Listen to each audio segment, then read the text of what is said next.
Hello, uyu ni Gentil.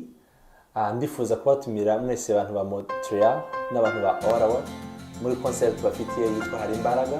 Izaba muri Montreal tariki 15 z'ukwa 12 na Ottawa tariki 16 z'ukwa 12.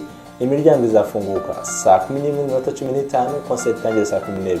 Tubafitiye abahanzi badasanzwe beza bazaza, harimo Willy Uwizeye muzi mu ndirimbo nka Uri Mwiza n'izindi. Harimo Clark muramuzi araririmba neza aracuranga bihambaye. Harimo Gentil Mushimiyimana uzavuye Ottawa na album nziza cyane.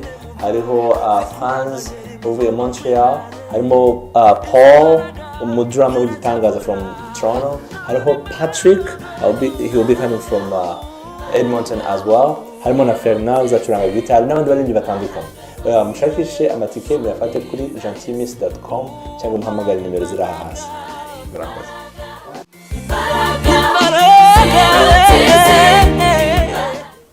Murakomeho muri mwese banywanyi barimo, nibaza ko mukomeho muri hose kandi ibyo nivyo ndabifuriza. Guess what? Fise umuntu yitwa Gentil Misigaro gospel music iviwe yose. Karibu muvandimwe. Urakoze cyane. Tutarandiriye Gentil ninde?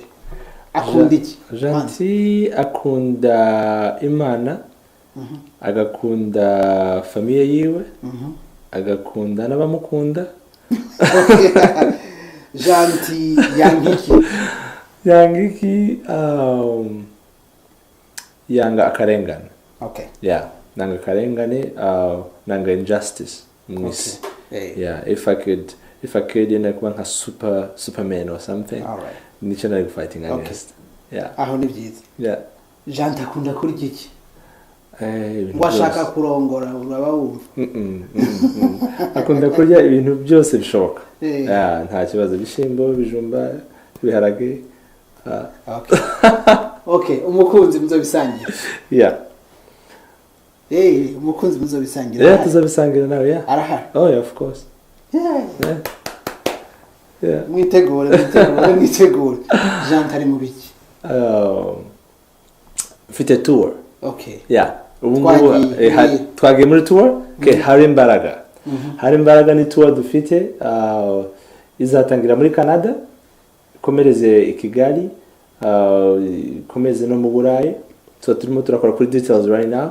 Ariko ubu ngubu hari ibiri set ni muri Canada, Montreal.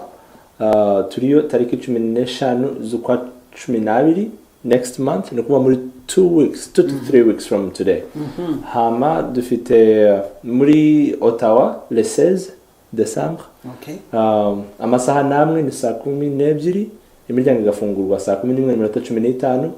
Iyo ni tour dufite, turi excited kugira ngo tuzasangire n'abantu izi ndirimbo. Ikindi dufitemo abashitsi bazaza bashaka kubamenya. Yego, umwe. Okay. Harimo Willy Uwizeye. Atuko muri Maine. Ajya aririmba neza. Aririmba indirimbo Uri Mwiza. Turafise Mana. Hello Clark. Okay. Clark aba muri Ottawa aracuranga piano, one of the best. Okay. Anakaririmba amazing. Okay. Hariho Gentil Mushimiyimana. Apana Gentil. No, apana Gentil. So wanyene? Uraza kubona flyer you at some point. Alright. Aturuka Edmonton, afite album yasohoye nziza ihambaye nawe. Afite indirimbo nziza cyane.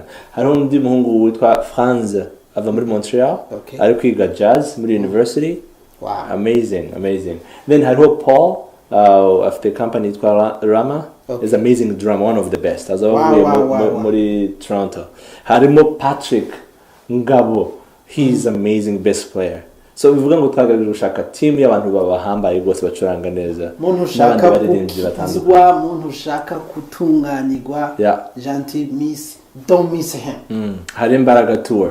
Hari Imbaraga kandi Hari Imbaraga fise akora ku mana ba. Cool. Yeah. So nta zindi ndirimbo ziri mu nyuma. Hari indirimbo iyo muri zo tour zishasha. Hari zindi ndirimbo zishasha. Batazi batarumva batarabona bo wa mbere muzamu wa mbere wo kuzumva muri iyo make sure ko mubona amatike yanyu. Abashaka amatike wajano baraza kubona link ariko bari kuri gentilmiss.com bakazigura online cyangwa bagahamagara amanimero azaba ari ku ma affiche Okay. bakabona amatike ariko nyine amatike ari kwihuta cyane so Yeah. ni ukuyashaka vuba vuba. So Gentil urakoze. Murakoze namwe cyane. Amahirwe yo kuronka ntibyoroshe ari busy. Yes, ndi busy ariko kuri Limo umuntu wese vraiment mworondera mu mubona. Okay. You guys are doing amazing things. Cool. Yeah. Murakoze. So- Karibu rero Ottawa, Yeah. Montreal, Europe, no? Europe na Kigali, especially Kigali byo tuzabitangaza soon, tubabwire details zabyo. Ariko ubu nyine dutangiye na Montreal na Ottawa. So please les 15 et les 16 ntimukabure mwese mugerageze mwandike hano hasi mushakisha ama link abajyana ku ma tickets and don't miss, be there. Don't miss imisigaro. No. Yabiriho. No. Murakoze cyane. Naho utaha. This is Gentil. I would like to invite you people of Montreal and Ottawa to the concert happening. It will be on the 15th of December in Montreal and 16th of December in Ottawa. Doors will open at 5:15 and the concert starts at 6 p.m. We have amazing musicians coming. There's Willie Uize from Maine. He's known for his amazing songs like Urimiza and other songs. There will be Clark, amazing pianist and a singer. There will be Gentil Mshimimana from Edmonton. There will be Franz from Montreal. There will be Paul from Toronto, amazing drummer. And Patrick, one of the best player that I know from Edmonton. There will be Fernand playing the solo guitar.